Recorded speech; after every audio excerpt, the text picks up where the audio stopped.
Good morning, Nick Simons, December 22nd, 2022.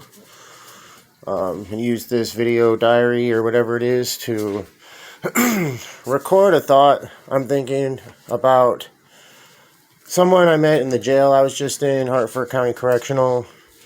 He came in from the COVID quarantine unit, so he'd been in for 2 weeks by the time I met him. We'll just call him Jorge.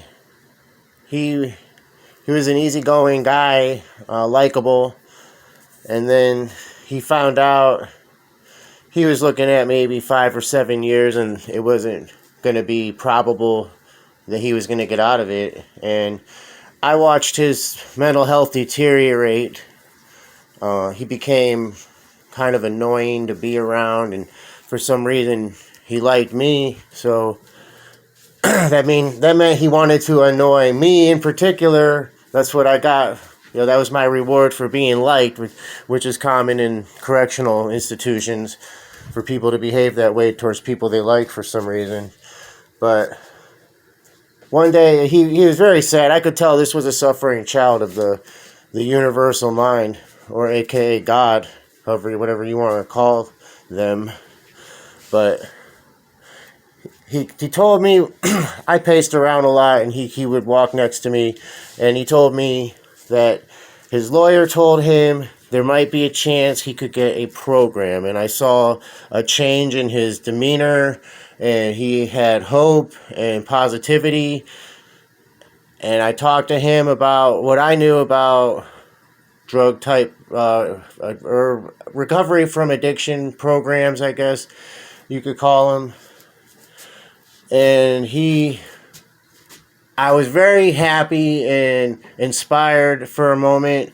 And then after talking to him, I could tell that he had no intention of actually quitting the drugs. That it was all just a hustle that he was going to use to get out of jail and then continue. And I mean, I was right there. That used to be me all day too. I had the same mindset as Jorge did. A lot. I mean, I would always normally want to not go back to like selling drugs and using drugs when I was in prison. That would be the intention. But there was a couple times, where it was a hustle. Something, probation. Yeah, maybe mainly probation was a hustle. I would take probation, but I wouldn't really intend on complying. I mean, I wouldn't really intend on complying. It would be more of I'm just going to get through this. I'm going to get high when I can and evade the piss test and just make it look like I'm complying, and then I'll go back to whatever I was doing before. So it's just sad, but that's how I can tell that I've changed, is that it makes me sad to see people doing that. And that's what the difference was this time that I was in jail, was I didn't fit in with those mindsets anymore, because I'm of a mindset where I really do want to better myself, and that means bettering myself this time means not breaking the law, instead of just figuring out ways to not get caught breaking the law.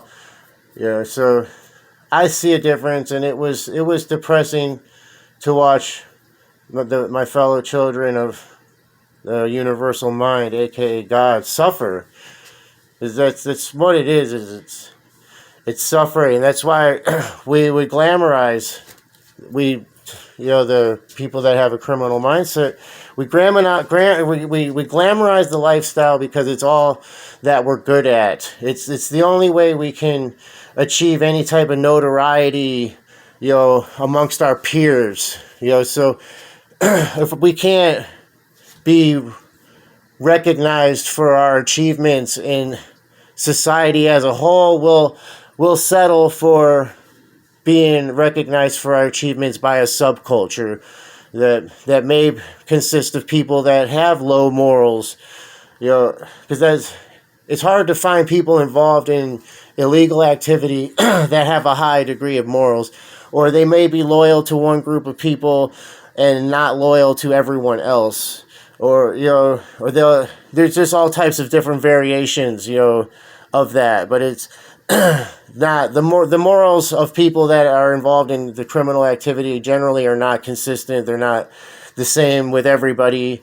in the world, and that's kind of what's different about me now as opposed to the me from before, my last time period of incarceration. So that's just a check-in. Have a good day.